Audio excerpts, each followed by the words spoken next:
دا یې ورور سوال کړی دی چې د نیکعملې ښځې څه صفات دي؟ هغه ښځې چې هغه انسان ویلی شي چې دا صالحه او نیکه ښځه ده، په هغې کې څه صفات دي؟ نو دا تفصیلي خبره ده او موږ بعض درسونو کې بیان کړې ده. دا خبره یاد ساتل پکار دي چې دا دنیا د دې دپاره ده چې په موږ امتحان وکړی شي او بیا په آخرت کې به نتیجې راوځي. نو هر مسلمان باندې بیا لازم دی چې ځان له په دنیا کې هغه څوک وګوري چې د ده مرسته کوي د آخرت په باره کې، لکه نیک ملګری و چې ستا ملګري نیک عملی، نو دا نیک ملګري د آخرت په باره کې ستا مرسته کوي، دیندارۍ په باره کې ستا مرسته کوي، الله ته د نزدېکت دپاره یو لار ده د نیک ملګری. پیغمبر صلی الله علیه وسلم حدیث کې څه په سنن ابي داود کې شتي، لا تصاحب الا مؤمنا، مه ملګری کوه مګر نیک عمله مؤمن. نیکانو خلکو سره کښېنه پاسه، په هغې کې فایده دی که د ایمان دې کمزوری شوی وي نو چې د هغوی سره کښېنې پاسې نو ایمان به دې څه شي، بیا برابر شي، تازه به شي. ښایي دنیا پرستو سره چې کښېني نو که لږ ډېره ګزاره کوي هغه به هم څه شي، هم ختمه شي. ځکه چې د هغوی سره کښېني کار سبا او څو دې اړي او څنګه څو او په څو او څو لږې کلي ته او څو ته جوړېږي او جیداد او ځمکه او پټې او کله به چوټۍ ځي او کله به راځي، یو موضوع زړه ټول ګټه کي بلکل. خو چې کله دینداره یي او تا ته الله را یادوي، درس له دې بوځي، مانځه له دې بوځي، نصیحتونه درته کوي، د غلط کار نه دې منع کوي، د ښه کار امر درته کوي، نو د هغه ملګري دي چې د دوی لټون په کار دی چې زموږ ته د آخرت ته لار واضح شي او موږ نږدې شو جنت ته. جنت ته نږدې کېدو ډېرې طریقې دي. یو طریقه ده چې نیک عمله ملګری ځان له وګوري. نو په ملګرو کې په اولني سر کې کوم ملګری راځي؟ ښځه، هغه د ژوند ملګری، ستا د طلایي ملګری، هغه ملګری چې الله وایي زنانه د نارینه لباس دی او نارینه د زنانه لباس دی، د یو بل سره رازونه وي، نو بیا نیک عمله ښځه به ګوري ځان له. پیغمبر صلی الله علیه وسلم حدیث کې وایي، په صحیح بخاري صحیح مسلم کې دا حدیث شتي چې خلک چې ښځې غواړي نو د یو څو خبرو دپاره، څوک یې د دین دپاره غواړي وایي دینداره ده، څوک یې د مال دپاره غواړي وایي څه ده، مالداره ده، څوک یې د قوم د لاسه غواړي وایي نسب یې زورور دی، او څوک یې د ښایست د لاسه غواړي وایي ښایسته ده. څو خبرې؟ څلور.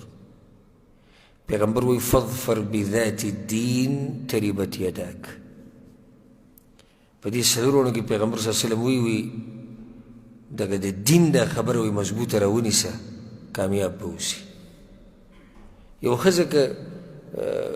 بدرنګه ده او دینداره ده نو الله ته په نزدېکت کې دا هم یو سبب جوړېدی شي. یو ښځه که غریبه ده او دینداره ده، یو ښځه نسب کمزوری او دینداره، چې ته مالداره دې راوسته ځه، څه به پکې چې مونځ او دس نشتې او بد اخلاق او سمه ښایسته ښځې دې راوسته چې هغه نه د الله حق پیژني، نه پیغمبر پیژني، نه مور پلار پیژني، نه خواښ اسخر پیژني، او دا یو ګز جبه یې راوتي په مخه او کور کې ټولې جګړې کوي، به دې کوي څه به کوي؟ او چې ستا د بچو تربیت هم نشي کولی. نو ځکه پیغمبر وایي دینداره ښځه وګوره. ضرور وایي چې د دینداره ښځې صفات، دا اوږده خبره ده خو لنډه به یې کړو. الله په قرآن کې یو څو صفات ذکر کړي دي. فالصالحات قانتات حافظات للغیب بما حفظ الله. قانتات یو صفت په نیکه ښځه کې دی، په نیک عمله ښځه کې چې دا به د الله عبادت ډېر کوي، چې د الله عبادت ډېر کوي. اوس چې په داسې بلا واوړي چې په میاشتو کې د لږ لمونځ نه کوي او نه لمونځ پېژني، او دا بعض ورته خوشحاله وي سهار پراټه ډېر مزداره پخوي. ته په پراټه څه کوې؟ هغه الله نه پېژني. والله زه چې یو ښځه لمونځ نه کوي د دې لاسه ډوډۍ سړی څنګه خوري؟ زما خو دغه ډوډۍ له لاس نه ورځي، یعنې زړه مې ورته نه کېږي د هغه ښځې رزق ته چې هغه لمونځ اودس نه کوي،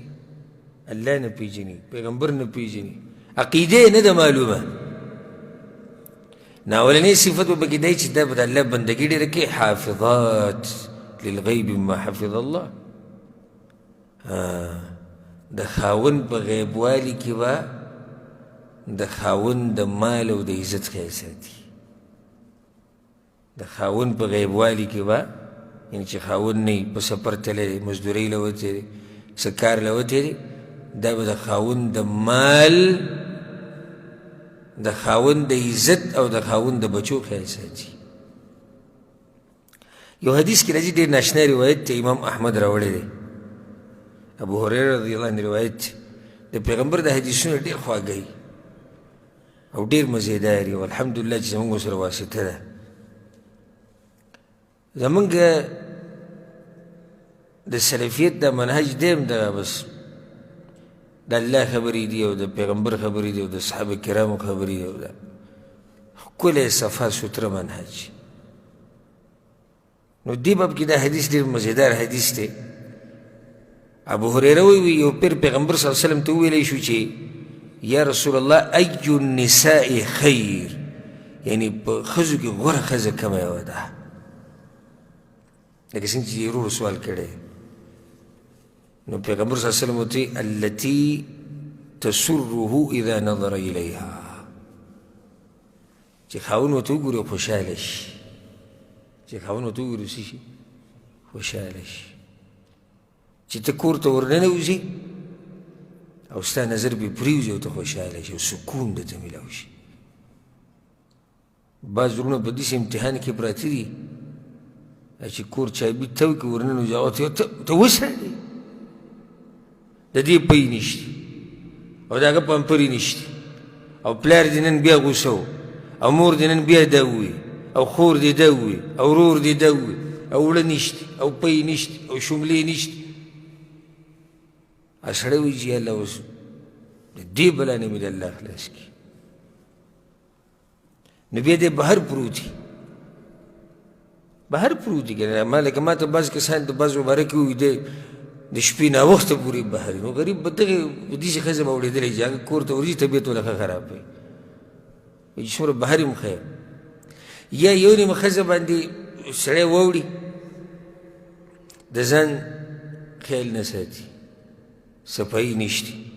په بد حال ګرځي، نو خاوند به څه خوشحاله شي چې ورننوځي کور د هغه په بد حال، کپړې په بد حال، په جامو کې وچ ځای نشته، دې باندې ماشوم مې چاجي کړي دي او دې باندې هغه پلاني مې چاجي کړي او د سالن بینتې روان دی او د لوګو بینتې روان دی او په بد حال. او بیا وایي دا بعض خویندې وایي زما خاوند وایي چې دوی واده کوو. دا خو صرف د وینا په دغه کې دی، یعنی چې یو سړی صبر وکړي داسې ښځې سره، دا ډېر ګران کار دی، ډېر ګران دی. څه وایي؟ بس خو به داسې چې به سره عادت دي، لکه موږ خو دا وایو چې داسې ښځې سره صبر څه دی؟ ګران دی، ډېر ګران دی. نو ښځه هغه ښځه چې ته ورته وګورې او څه شي؟ خوشحاله شي، زړه دې باغ باغ شي، ښایسته ښایسته خبرې، ځان یې سنبال کړی، خوشبویي لګولي، ته کور ته ورننوځي کوټ دې نه والي، ټوپۍ دې نه والي، جورابې دې لرې کړي، ډوډۍ دې له راوړي، بل شی دې له راوړم، چای دې له څنګه پوخ کړم، او پکې داسې تپوسونه دې نه کوي. ها دا د هغه خبرې نه دي، دا خو زه ګوره حقیقت بیانوم چې ښځه دې ته وایي ژوند داسې خلکو تېر کړو. او بعض هغه دي غریبانان چې سهار او ماښام د هغوی په کور کې درز او ګپه، درز او ګپه،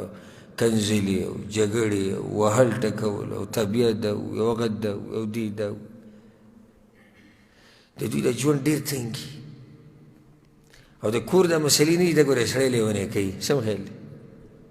بهر دا مسلې ګورې سړی نه ګډوډ کوي خو د کور دا مسلې سړی خرابوي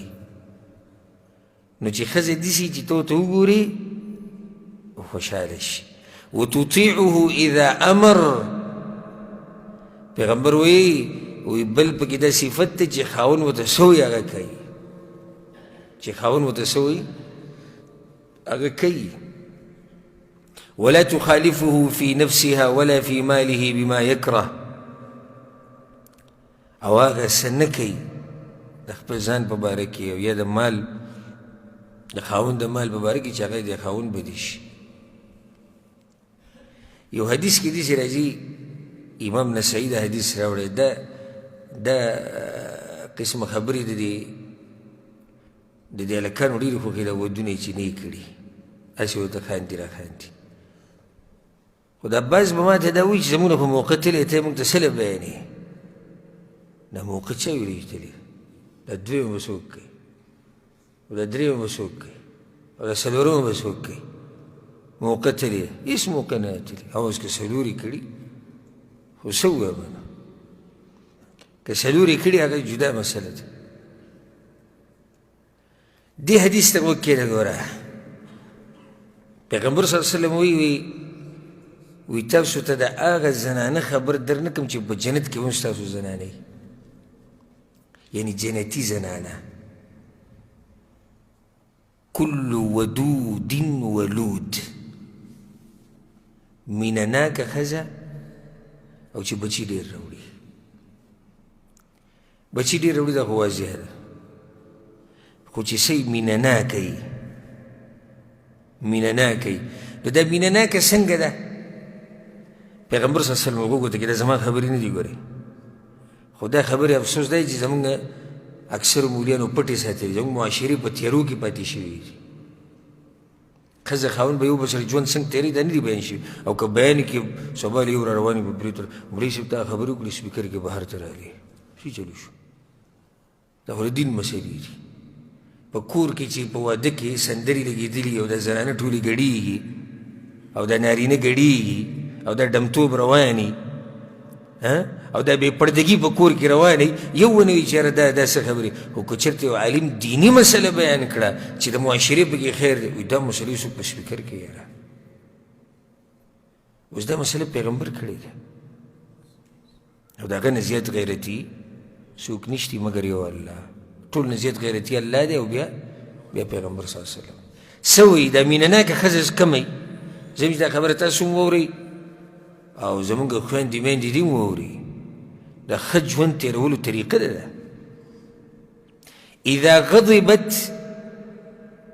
کله چې دا غوسه شي او اسیء الیها یا ورسره څوک زیاتی وکړي څوک خاوند دی که نه خاوند ورسره زیاتی وکړو او غضب زوجها او یا خاوند خفه شي ګوره یا خو دې سره زیاتی وشو یا زیاتی هم دې سره شوی دی او یا چې خاوند پسې خبره خفه شو دې ته وایي مینه ناکه ښځه وایي دا راشي دې خاوند ته وایي چې هذه یدي فی یدک لا اکتحل بغمض حتی ترضا خاوند ته د خپل لاس په لاس کې کېږي وایي دا زما لاس ته ستا په لاس کې دی زه خو د هغه وخته پورې نه وده کېږم چې څو پورې ته راضي شي نو خاوند څه کي راضي کي زمونږ بعض چې غریب ځان خفه کړي وي چې لږ به دروند کم ځان وي هغه زر سامان وامان راوچوي زه پلار کره ځم نه غریب ویرېږي هغه بیا توبه وباسي وي ترې نه بعد خفه کېږم هم نه والله دغه شان کوي که معمولي دې ځان خفه کړو پلار ته ټلیفون کوي هغه ګاډی راولېږه بس وي راځه کور ته او دا اوس روانه شي نو دا خو خاوند دی لاړه شه راضي که خوشحاله که او دغه شان خاوند لم پکار دی خیر دی دا هم انسانه ده که چېرته یو ورځ خفه شي یا غوسه شي هېڅ خبر نه ته راضي که ته ورته ووایه زه ګورې ډوډۍ د هغه وخته پورې نه خورم چې ته راضي شوي نه زه ګورې هغه وخته پورې نه وده کوم څو پورې ته راضي شوي د کور به هم د مینې محبت کور وي د یو بل سره د داسې ښځه خاوني چې بیا په یو بل باندې ځان قربانوي او یو هغه دغه ژوند یې هغه روټیني ژوند څه ته وایي یعنې ښځه او خاوند دي نو ژوند خو به تېرې بله څه لارې شتي نشته دې ته روټیني ژوند وایي او یو ژوند د څه د مینې محبت په یو بل باندې مینې په صحیح معنو سره د هغوی هغه ژوند هغوی له مزه ورکوي د هغوی هغه بچي د هغوی هغه کورنۍ هغوی له د ژوند کې مزه ښه ډېروي ولا دا یو څو صفات دي چې ذکر شوي د قرآن او حدیث کې چې دا به